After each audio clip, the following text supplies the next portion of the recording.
Hola, ¿qué tal? Bienvenidas y bienvenidos a este nuevo video.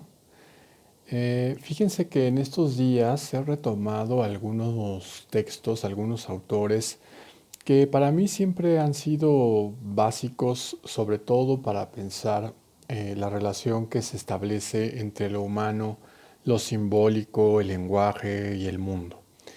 Por diferentes circunstancias he regresado a ellos en estos días y bueno, no quería dejar pasar la oportunidad para compartirlo con ustedes. Básicamente voy a trabajar en esta ocasión con dos autores, dos textos. El primero de ellos es el texto de Cassirer de Antropología Filosófica, que fue editado por el Fondo de Cultura Económica, y el segundo es el texto de Louis Duc, Estaciones del Laberinto, Ensayos de Antropología, que fue editado por Herder. ¿Por qué me parece importante retomar estos dos autores para pensar esta relación entre lo humano, el lenguaje, lo simbólico y el mundo? En primer lugar, porque, bueno, cuando nosotros pensamos en Cassirer, Cassirer es un filósofo alemán que está escribiendo de manera importante en la primera mitad del siglo XX y él tiene una inquietud, una preocupación que va a transversalizar en buena medida su filosofía y particularmente este texto. Pensar en torno a lo humano y pensar particularmente cuáles son las características, cuáles son las cualidades que diferencian al humano del animal y que lo hacen propiamente un animal tan particular como ya lo veremos ahora que lo señala Cassirer. Lo primero que hace en este texto de antropología filosófica es precisamente pensarlo a partir de su condición biológica, de su condición animal. Para esto recurre a un biólogo alemán también, Uxküll, que digamos en la época en la que está escribiendo Cassirer, él estaba proponiendo una manera muy particular de entender la, el estudio de los animales, del comportamiento animal y de su relación con el mundo. Eh, para este autor, digamos, los animales, incluidos los seres humanos, tenemos algo que denomina el círculo funcional. Un círculo funcional en relación con la manera en la que los seres vivientes, los animales en tanto seres vivientes, se relacionan e interactúan con el mundo. Digamos que este círculo funcional tiene dos elementos, un elemento receptor y un elemento efector, un sistema receptor, un sistema efector. Básicamente lo que Uxküll está diciendo es que los animales reciben estímulos del exterior y tienen efectos como una reacción ante estos estímulos. Es un asunto, por eso es un círculo, ¿no? Es una relación entre los efectos y las reacciones por parte de los animales. Esto es bastante interesante porque Cassirer, retomando justo esta idea de este círculo funcional de los animales, se pregunta entonces cuál es la característica que distinguiría a los seres humanos de los animales en general. Lo primero es pensar, bueno, a ver, los seres humanos también tenemos un círculo efector, es decir, también recibimos, tenemos estímulos por parte del exterior y también hay una, digamos, una reacción, una respuesta, un efecto de respuesta hacia el exterior. La diferencia que la primera que encuentra y que parece que es una nimiedad, pero que es sumamente importante, es que justo dice, los animales reaccionan a los estímulos externos en tanto que los seres humanos respondemos. ¿Cuál es la diferencia entre reaccionar y responder?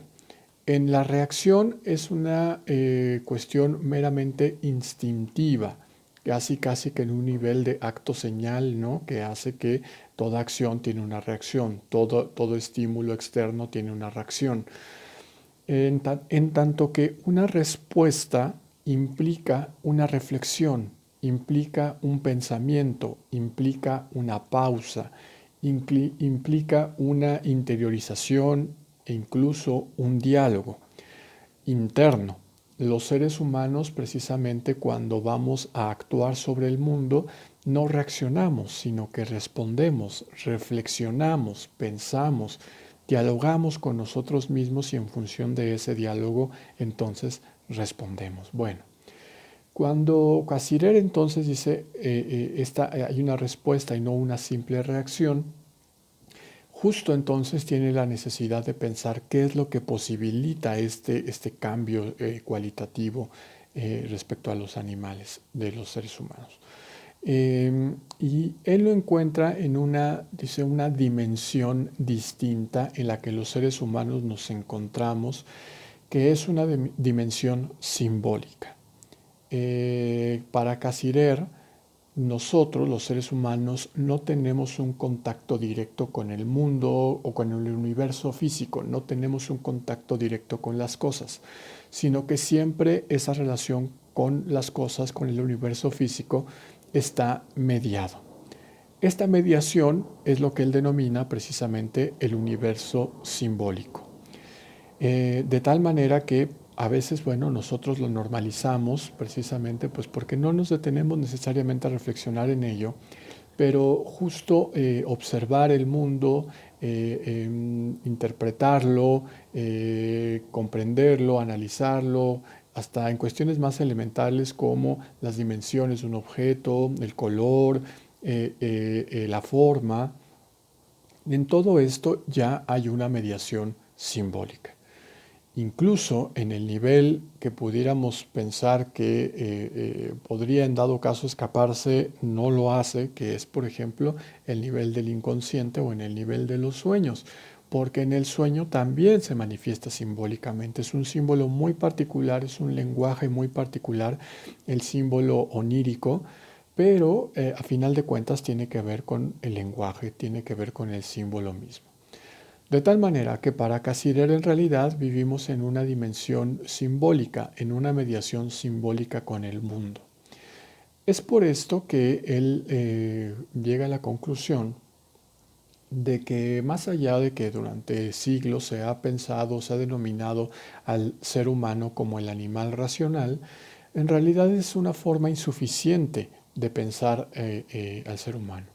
Y justamente lo que dice Casirer es la razón en realidad está posibilitada por algo mucho más elemental, por algo mucho más fundamental que está en la base del pensamiento humano, que es precisamente el símbolo.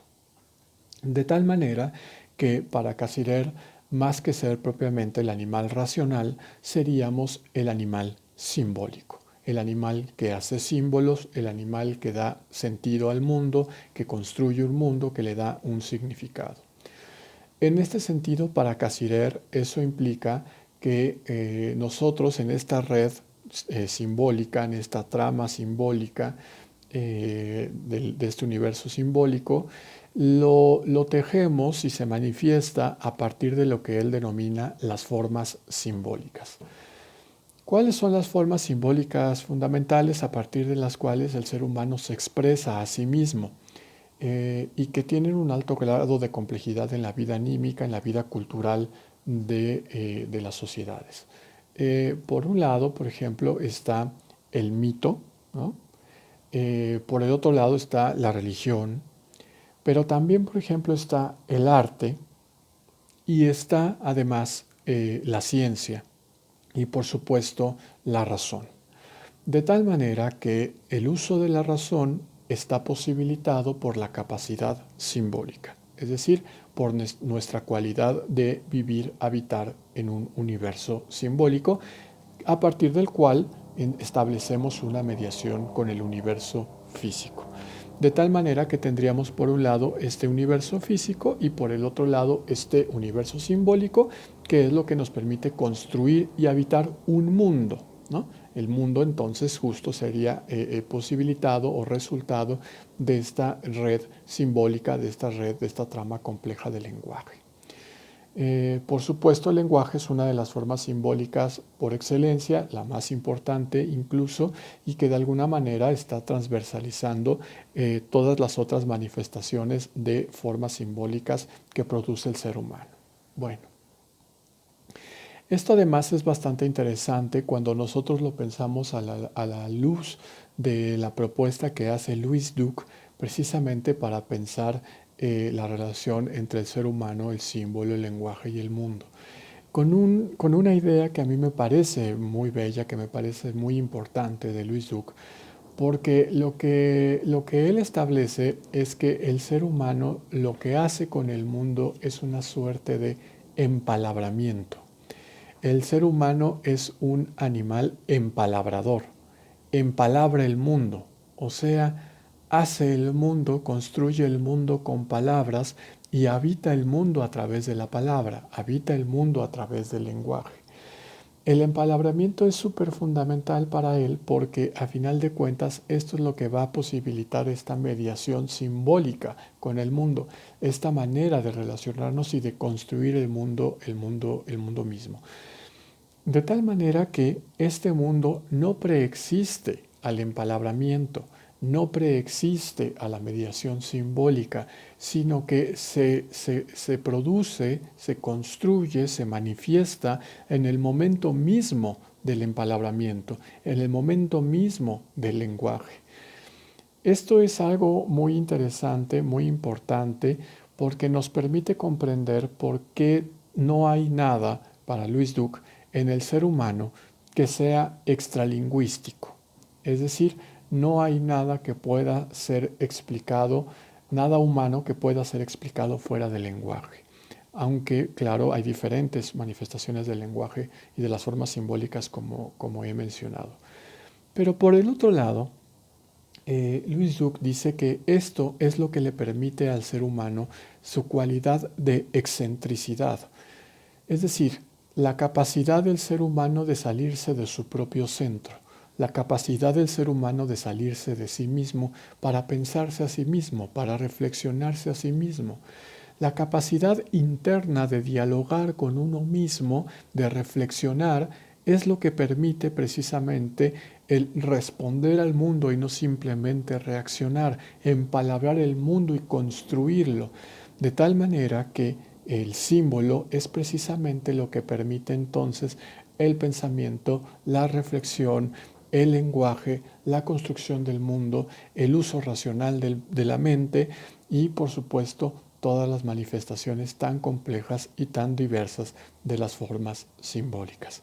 Así de simple aparentemente, pero así de complejo y así de importante es la relación que se establece entre el ser humano, el símbolo, el lenguaje y la construcción del mundo.